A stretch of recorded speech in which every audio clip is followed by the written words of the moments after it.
Even after the storm subsided, the unease lingered like the ocean itself was hiding a secret too vast to comprehend. If you enjoy my way of explaining and storytelling, don't forget to like and subscribe. It really motivates me to keep creating. Han Li's eyes immediately sprang open upon hearing this roar, and a surprised look appeared on his face. With the power of his current spiritual sense, even without intentionally releasing it, he could gauge the situation in a radius of several thousand feet around him, as if it were second nature. Furthermore, prior to landing on this island, he had made sure to scan through the surrounding area in a radius of close to 50 kilometers, but was unable to find any demon beasts. However, now was not the time to consider these things. He immediately unleashed his spiritual sense with all his might toward the seabed around the small island. The roar had come from directly down below. Mere moments later, Han Li's expression changed, and he suddenly shot forth into the sky as a streak of azure light. He reached an altitude of several thousand feet in the blink of an eye before stopping there, looking down below with a grave expression. Almost at the exact same moment, gusts of sea wind intermingled with a foul odor were swept up. Countless vortexes of different sizes appeared on the face of the nearby ocean, and rows of massive waves, each over 100 feet tall, emerged one after the other. Loud rumbling booms erupted as the gargantuan waves crashed into each other, sending vast amounts of seawater spraying into the air above. A horrifying doomsday-like scenario ensued. Han Li spread his spiritual sense even further, and to his astonishment, he discovered that the sea in a radius of roughly 50 kilometers had all been plunged into the same state of turmoil. As his spiritual sense descended toward the seabed, it was forcibly sucked away by something after reaching depths of over 10,000 feet. Even though he reacted just in time to withdraw his spiritual sense, a small wisp of it had still been forcibly taken. A wave of shock surged through his heart as he hurriedly flew higher up into the air, awaiting the emergence of the creature in the ocean in a solemn manner. Could it be that there was some almighty demon beast down there? But even a 10th grade demon beast seemed to be unable to stir up such a terrifying commotion. Perhaps this was a legendary deity transformation stage demon beast, but that didn't seem to be the case either. If he wasn't mistaken, once a demon beast exceeded the 10th grade, they would also be negatively affected by the lack of the world's origin chi in the human world. So how could it display its might with such reckless abandon? In doing so, it would be inflicting self-harm. As such, Han Li was rather perplexed. Theoretically speaking, once a demon beast exceeded the 10th grade, they would be assigned the same cultivation-based titles as human cultivators. Of course, it was also acceptable to continue to refer to them as 11th grade of 12th grade beasts. It was just that human cultivators normally wouldn't refer to them as such. After all, once a demon beast exceeded the 10th tier, they would become one of the most powerful beings in the human world. How would a human cultivator dare to regard such a fearsome being as just an ordinary demon beast? In any case, the commotion raging down below was simply far too intense. Even as a late nascent soul cultivator who had been through countless ordeals, Han Li was starting to get a little uneasy. However, whatever it was that was lurking in the depths of the ocean simply refused to reveal itself. Instead, it was only sweeping up winds and waves of greater intensity, to the extent that there were even colossal waves over 1,000 feet tall rising out of the water. Han Li's expression changed slightly as he finally made a decision. Regardless of what it was that was stirring up such terrifying phenomena, the best course of action for him was to refrain from taking any risks and getting away from this place as quickly as possible. With that in mind, he turned around and prepared to fly away from the small island down below. However, right at this moment, an extremely sharp screech suddenly erupted in his ear. He was caught completely off guard, and his head began to ring as a result. He was struck by a sense of dizziness and vertigo, causing him to plummet straight down from the air above. The protective barrier of azure light around his body was completely unable to keep out this ghastly noise. However, Han Li only plummeted down over 100 feet before a resounding boom erupted from his body. Purple flames exploded forth for several feet around him, and at the same time, arcs of golden lightning danced through the flames, completely shielding him within. Only then did the sense of dizziness disappear, and Han Li was able to arrest his downward momentum before hovering in the air again. However, his expression was extremely dark. He raised his head to look up into the sky as he could clearly detect that the sharp screeching noise had come from up above. A massive black shadow had obscured the murky grey sky completely without him noticing. There was no end in sight to this black shadow, but it was extremely blurry, giving one the sense that it was a mere illusion, thus creating an immensely unsettling sight to behold. That sharp screech had erupted from deep within that black shadow. Han Li looked up at the cloud and mist that had appeared overhead with a dark expression. He had been extremely careful and alert, yet such a massive phenomenon in the sky had completely escaped his notice. That was very strange in itself. He didn't have time to think too much about this matter as he carefully swept his spiritual sense upward. However, before his spiritual sense had even come into contact with the black shadow, it was rebounded by an invisible force, preventing it from being able to infiltrate so much as a single inch. That made him even more wary of what lay up above. After drawing a sharp breath, Han Li's body instantly transformed into a streak of azure light as hurtled into the distance. He didn't know what was going on, but it was naturally a good idea to get away from this place. At his current power level, he was able to travel close to 10 kilometers in just a few flashes when flying at full speed. Right at this moment, the sharp, screeching noise coming from above suddenly came to an abrupt halt, and a burst of violent spatial twisting took place in the air above the island on which Han Li had previously been resting. In a certain section of the massive black shadow, a vast expanse of white light flashed, and a dazzling spatial rift emerged from thin air. A gargantuan creature then slowly emerged from the white light before descending toward the ocean. Han Li just so happened to catch sight of this when he turned back in the distance, and his heart immediately jolted with shock. He then carefully assessed the situation, upon which his expression changed drastically. That unidentifiable gargantuan object was clearly the claw of a certain demon beast. Not only was it entirely green in color, just the section that was revealed was several thousand feet in length. It was as if a huge mountain had appeared out of thin air. However, the claw seemed to be making extremely arduous progress as it was emerging from the white light in a very slow manner. Even so, before the gargantuan claw had fully emerged, the vast spiritual power emanating from it was already making the waves down below clash more violently.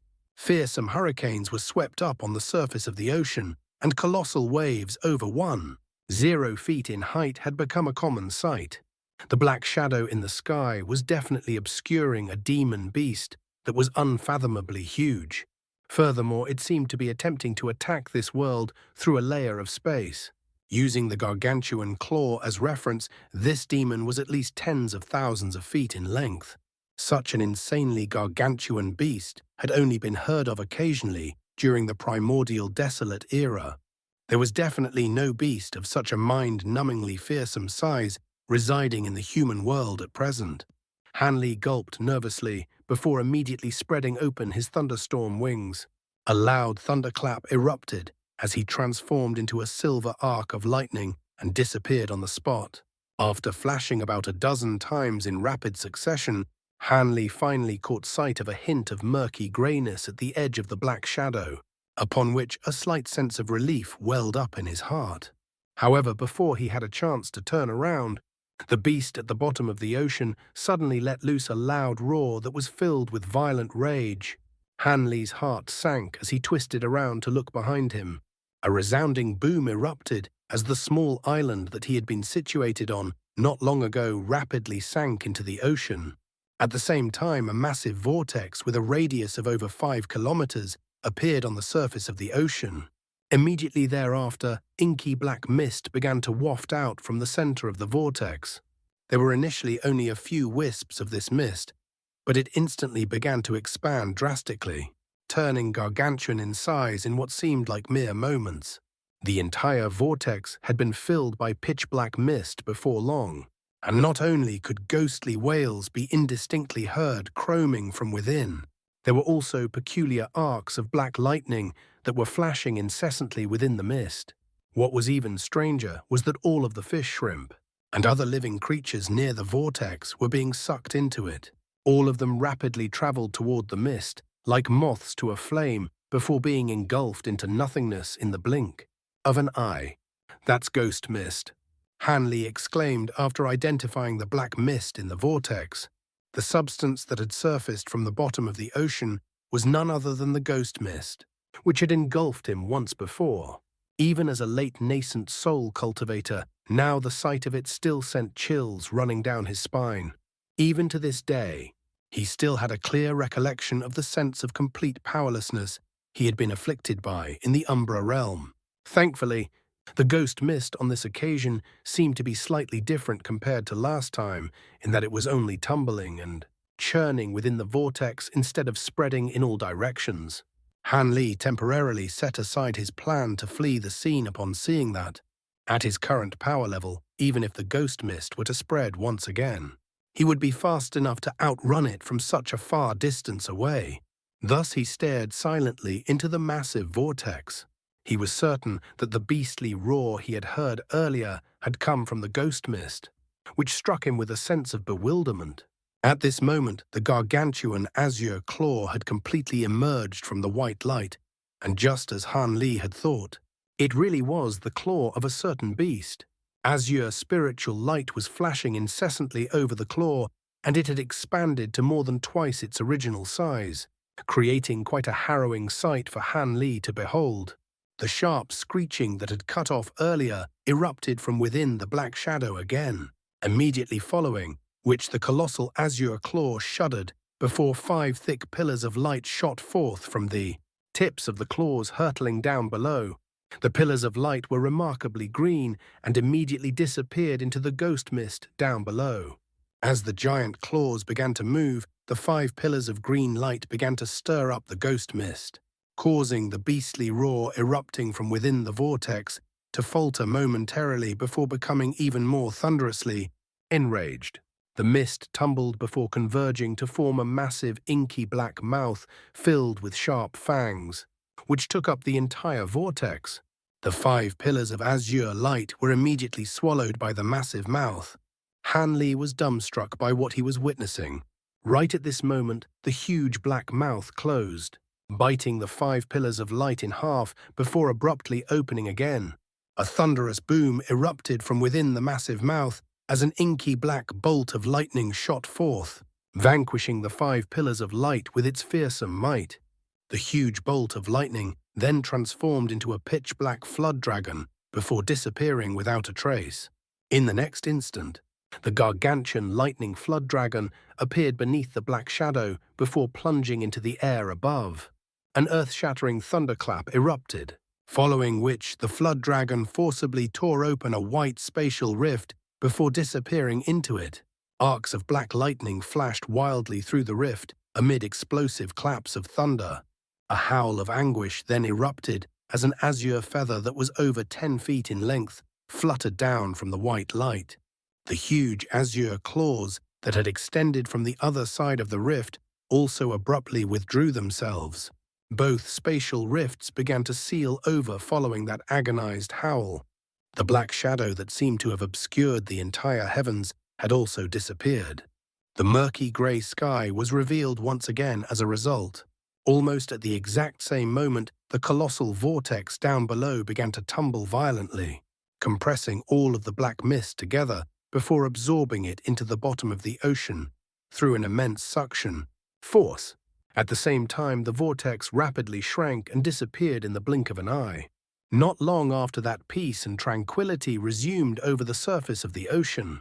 Aside from the fact that the island Hanley had been resting on had disappeared, there was no evidence to support the fact that such an ethereal, earth-shattering battle had just taken place. Hanley hovered in the distant sky, making no move to return. After a brief moment of hesitation, he slowly closed his eyes and released his formidable spiritual sense. sweeping across a radius of roughly 50 kilometers. Nothing. No lingering disturbances. No hidden anomalies. That incomprehensibly massive creature had truly vanished. Without further hesitation, Han Li directed his spiritual sense downward, plunging it into the ocean depths to investigate.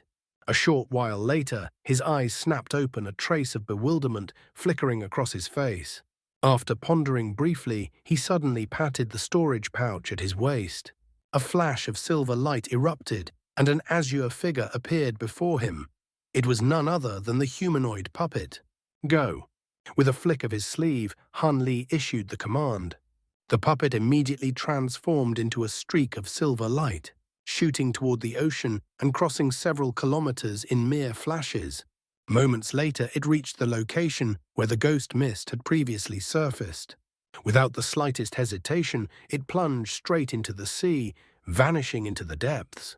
Meanwhile, Han Li remained suspended in mid-air, legs folded beneath him. Through his spiritual sense, he established a connection with the puppet, controlling it as though it were an extension of his own body. The seabed here was astonishingly deep, far deeper than the surrounding ocean floor. Only after descending 40 to 50,000 feet did the puppet finally reach the bottom. Yet what it found was nothing. No demon beasts, nukorao, no seaweed. The terrain stretched flat and featureless, unnaturally smooth, devoid of even the slightest undulation. After searching briefly, the puppet suddenly darted off in a particular direction. Before long, it discovered something, an orb of azure light, hovering silently in the water several kilometers away. The sphere rose and sank erratically, as though it possessed a will of its own. Golden light flared within the puppet's eyes. Its speed surged, increasing several-fold. In just a few flashes, it closed the distance to within 100 feet. Only then did it discern the truth. Within the sphere was a feather. Nearly 10 feet in length, it shimmered with a faint living glow. Silver light burst forth once more as the puppet appeared directly above it. Without hesitation, it reached down, attempting to seize the feather. But an unexpected change occurred. The moment the puppet's silver-lit fingertip touched the azure light, the glow around the feather intensified sharply. In the next instant, it blurred and vanished, as if it had never existed. The puppet grasped nothing but empty water. It paused, momentarily stunned. Then, 300 feet away, azure light flickered again. The feather reappeared, as though it had always been there. This time the puppet did not act rashly. It remained still, observing. But the feather began drifting away once more. When it had moved just over 1,000 feet, the puppet sprang into action again. Silver light streaked forth as it reappeared above the feather, but instead of reaching out directly, it waved a hand. A shimmering silver hand of light manifested, extending toward the feather. The same phenomenon repeated itself. The feather flickered and vanished again. Yet the moment it reappeared, a thunderous roar erupted from above. Golden lightning crashed down in a dazzling cascade, instantly forming a net that trapped the feather within. The feather flashed wildly, teleporting again and again, but each time it was rebounded mercilessly by the golden lightning, its escape rendered futile. At that moment, a figure descended from above. Han Li himself had arrived at the seabed. He gazed at the trapped feather, clicking his tongue softly in amazement. This was no ordinary object. Not only did it radiate azure spiritual light, but upon closer inspection, its surface was inscribed with countless layers of intricate runes, faint yet profound. At its tip, however, a portion was charred black, marred with faint crimson traces within which flickers of golden light still lingered. Han Li's eyes gleamed. A rare treasure without a doubt. With a pleased expression, he patted his storage pouch and produced several talismans. With a flick of his hand, one shot toward the lightning net. But the feather flickered, turning insubstantial. The talisman passed straight through it. Han Li paused. Then, instead of frustration, delight surfaced in his eyes. The stronger its spiritual nature, the greater its value.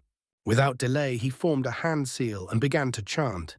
The golden lightning net contracted rapidly, shrinking to a radius of 10 feet, leaving the feather no room to evade. Han Li then bit his tongue lightly and expelled a mouthful of blood essence onto a talisman.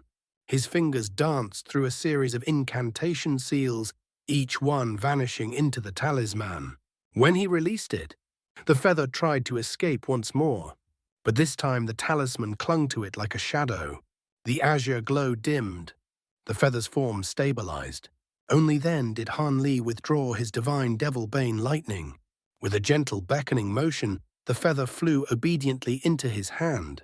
Examining it closely, he raised an eyebrow. With a light tap, an astonishing transformation unfolded. The feather shrank rapidly, its length reducing to just a foot in the blink of an eye. Even the talisman adhered to it contracted in tandem. Han Li's interest deepened. Grasping the shaft, he gave it a light wave. Azure light erupted instantly, unleashing a powerful surge of wind-attribute spiritual energy. Pure, exceptionally pure. A trace of delight surfaced in Han Li's expression. But now was not the time for experimentation. He carefully placed the feather into a jade box and stored it away. Then he dispatched the humanoid puppet once more to search the area. Yet he was already more than satisfied. Recalling the puppet, Han Li rose into the water and departed as a streak of azure light. As he continued his journey toward Green Spirit Island, Han Li's thoughts returned to the events he had just witnessed. The clash between the colossal beast and the ghost mist. It was clear far beyond anything within the human world.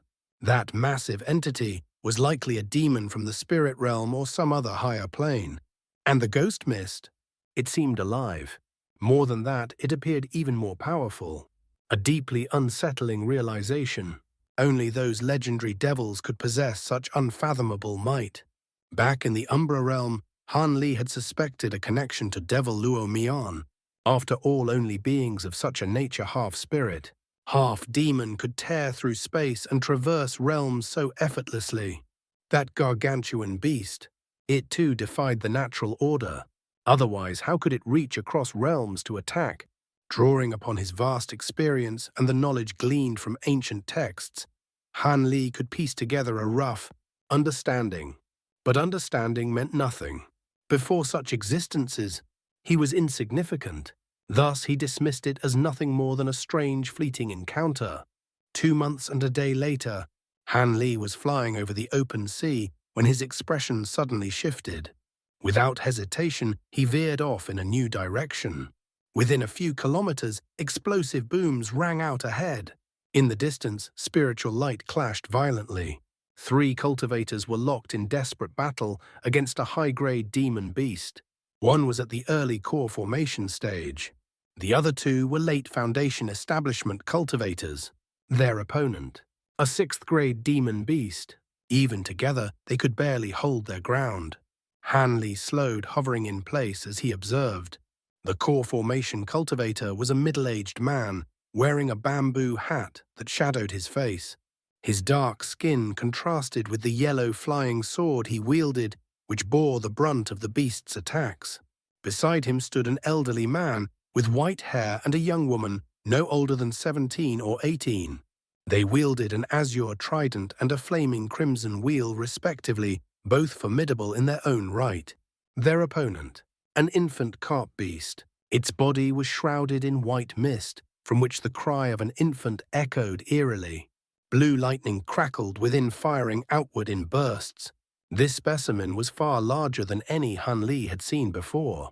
More disturbingly, it had 4 delicate human-like arms. Each arm wielded a treasure, a saber, a sword, a flag, and a small yellow drum. The first 3 were rare but ordinary. The drum was an ancient treasure. With each beat, it released ripples of silver light brimming with destructive force. Han Li's presence did not go unnoticed. The bamboo-hatted man's eyes lit up with hope. "I am Chen Jing of Lightning Sky Island," he shouted. "Assist us and you will be richly rewarded." He had no time to probe Han Li's cultivation, assuming him to be another passing core formation cultivator. But the beast was not so blind. Sensing Han Li's true cultivation, terror flashed across its face. A faint smile curved Han Li's lips, yet before he could respond, the beast let out a shrill, desperate cry. In an instant, over 100 balls of blue lightning erupted from the mist, hurtling toward the three cultivators. And at the same time, it fled.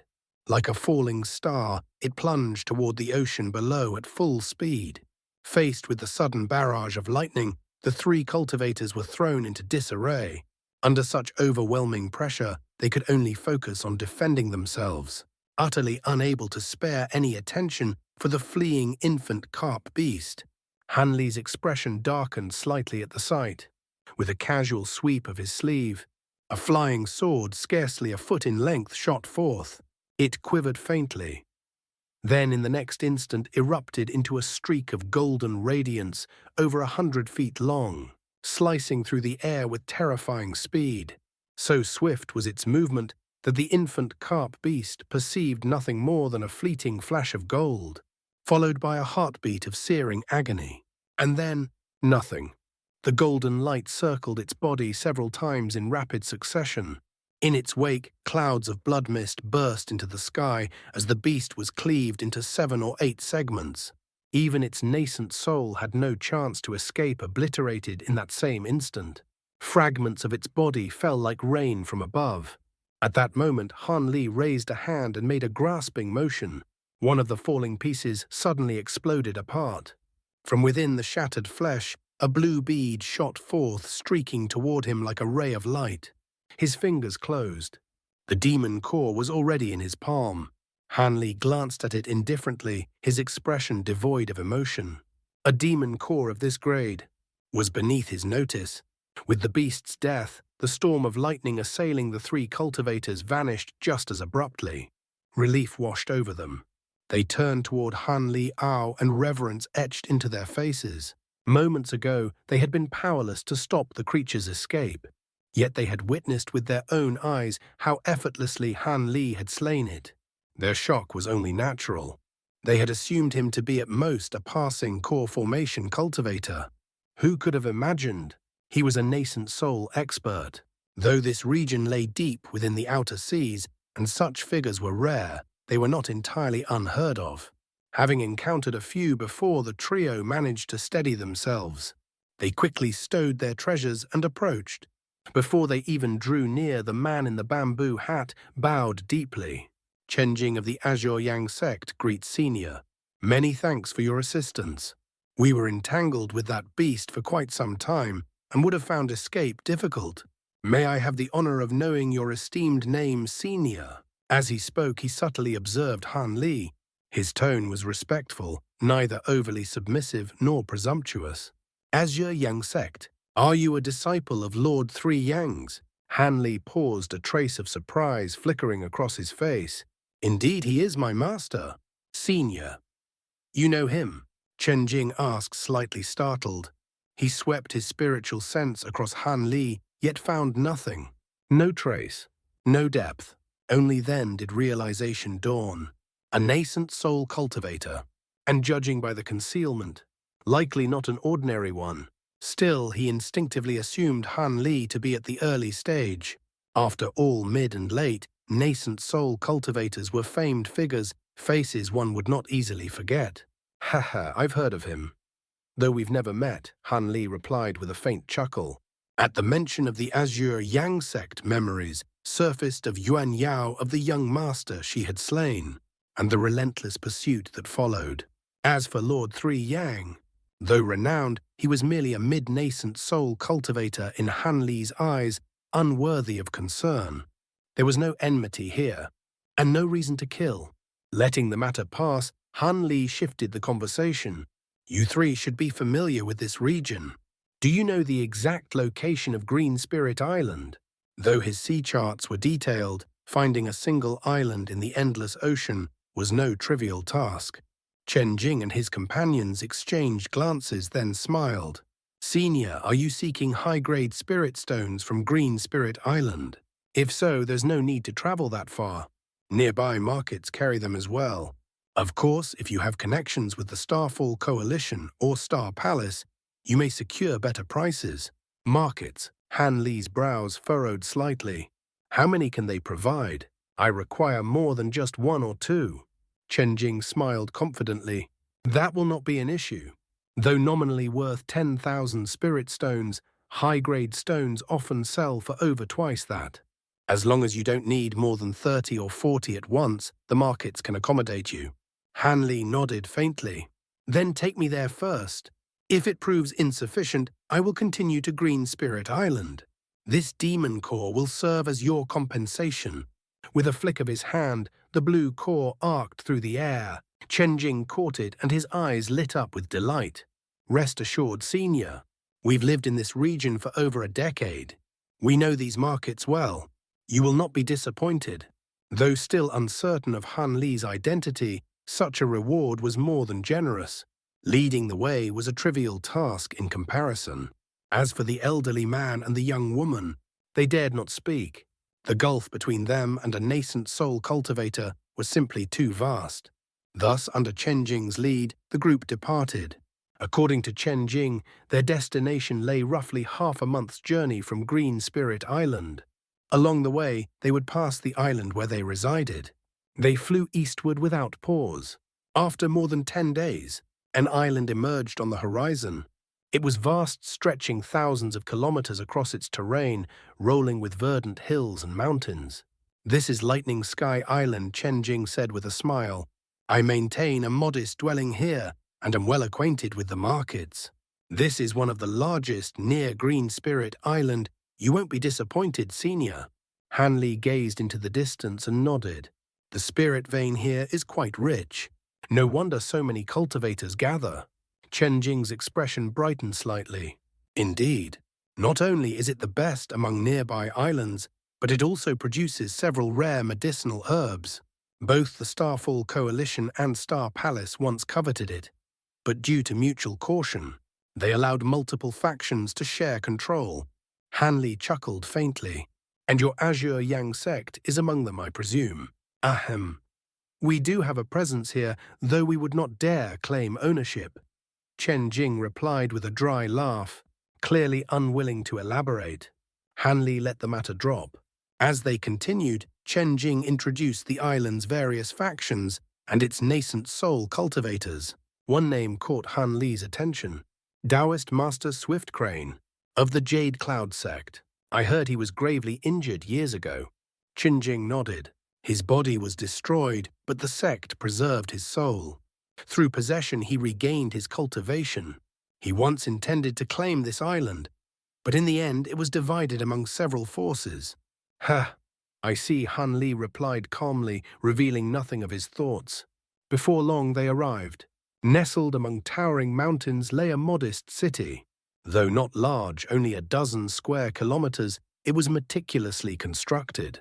Buildings of grey-white stone lined its streets in orderly fashion, giving it a clean, refined appearance.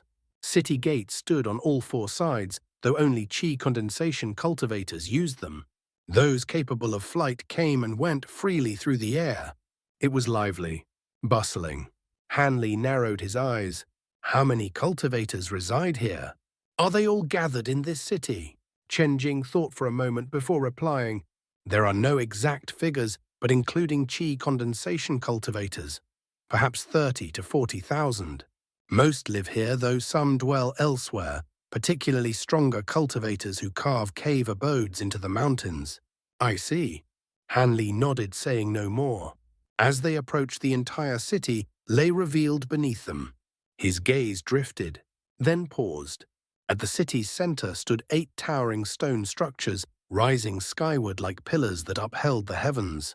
Each tower stood 500 to 600 feet tall, circular in shape, their surfaces etched with countless runes and formations that shimmered faintly with spiritual light. Even Han Li lingered on them for a moment longer than usual. Chen Jing noticed. Those are the formation towers. Together they activate the city's grand defensive array, designed by a renowned formation master. Once deployed, its power rivals that of major sects. Foundation establishment cultivators are stationed within at all times. This formation has saved the city on several occasions. Han Li's interest stirred. Oh, demon beasts have attacked this island. Chen Jing laughed lightly. No need for concern, Senior. Those incidents were long ago. Since Green Spirit Island's mines were divided between humans and demon beasts, such conflicts have ceased. Come, let us descend. The market lies just there. I know several shops that specialize in high-grade spirit stones. He gestured toward the southern district, awaiting Han Li's decision.